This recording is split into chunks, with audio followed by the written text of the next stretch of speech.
สุขสบายดีพ่อแม่พี่น้องเบิดทุกผู้ทุกคนเนาะมื้อนี้ข้าพเจ้าท้าวสุขสาครภูมินทร์เนาะได้รับเกียรติจัดงานฌาปนกิจศพให้แก่ศพไร้ญาติศพอนาถาเนาะที่วัดบ้านหนองพญาของพวกเฮาเนาะ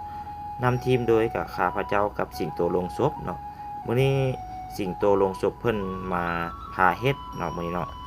มันก็เป็นงานแรกของข้าพเจ้าคือกันเนาะสิงโตลงศพเพิ่นก็เลยมาพาเฮ็ดเนาะ ตอนนี้ก็เป็นเวลาประมาณ 11 โมงปลายเนาะพวกเราก็ได้เข้ามาที่วัดเพื่อมากะเกียมสถานที่ไว้ทาครูบาเนาะเราก็จะได้นำไอ้น้อง2คนเนาะไอ้น้องอยู่ห้านเฮานี่แหละเพื่อเพิ่นมายกหีบยกเมมซอยเนาะเวลาเอาขึ้นเตารอเฮาก็จะได้กะเกียมต้นโพเงินโพคำไว้เนาะทาครูบาเพิ่นสั่นเข้าแล้วก็ให้เพิ่นลงมาสวดให้เนาะโดยที่เงินดังกล่าวก็เป็นของหมู่คู่อ้ายเอ้ยน้องที่ฮักแพงเพิ่นร่วมสมทบบริจาค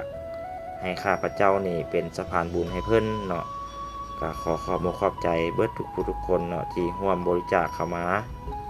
ขอให้ท่านมีสุขภาพแข็งแรงเนาะอายุมั่นควรยืนความเจ็บอย่าได้ความไข้อย่ามีเด้อสาธุเนาะตอนนี้ก็พวกเฮาก็ได้นั่งท่าเตรียมให้ครูบาเพิ่นสั่นเพลนแล้วให้เพิ่นลงมาสวดให้พวกเฮาเนาะเฮาก็จะได้กะเกียมเนาะนำเมมหรือว่าโลงศพนั้นขึ้นไปที่เตารอเพื่อกะเกียมให้ครูบาเพิ่นมาสูดให้เนาะเฮานำเมมขึ้นเตารอแล้วเบิดแล้วเนาะ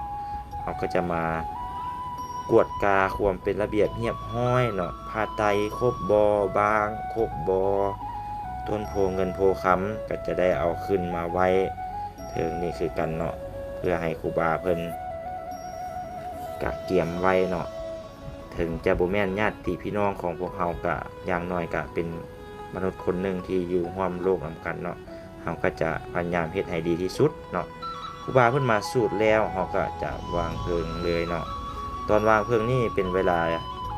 13:35 นาทีเนาะพวกเฮาก็จะได้วางเพลิงเอาขอให้อ้ายไปอยู่สวรรค์ชั้นฟ้าเด้อไปอยู่บ่อนเข้าบ่ได้หาปลาบ่ได้ซื้อพุ่นเด้ออ้ายเด้อบ่เจ็บบ่ไข้แล้วมื้อนี้ก็ขอขอบคุณขอบใจเบิดทุกผู้ทุกคนเนาะที่ให้ค่อยเป็นสะพานบุญให้มื้อนี้เนาะพุ่นได้ส่งสการไปแล้วเนาะเผาไปแล้วเนาะก็ยังบ่เคยเฮ็ดจักเทื่อมื้อนี้ก็สิงโตพาเฮ็ดเนาะสิงโตเป็นคนพาเฮ็ดกับพี่น้องกันนี่แหละเนาะสิงโตลงศพบริการให้กับพี่น้องเดียวกันนี่แหละเพิ่นพาเฮ็ดเด้พาเฮ็ดให้มันได้บุญดีเด้อก็บ่เคยเฮ็ดจักเทื่อดอกเพิ่นพาเฮ็ดพานะครับเฮ็ดเอาบุญเอาหยังนำกันซื่อๆแล้ว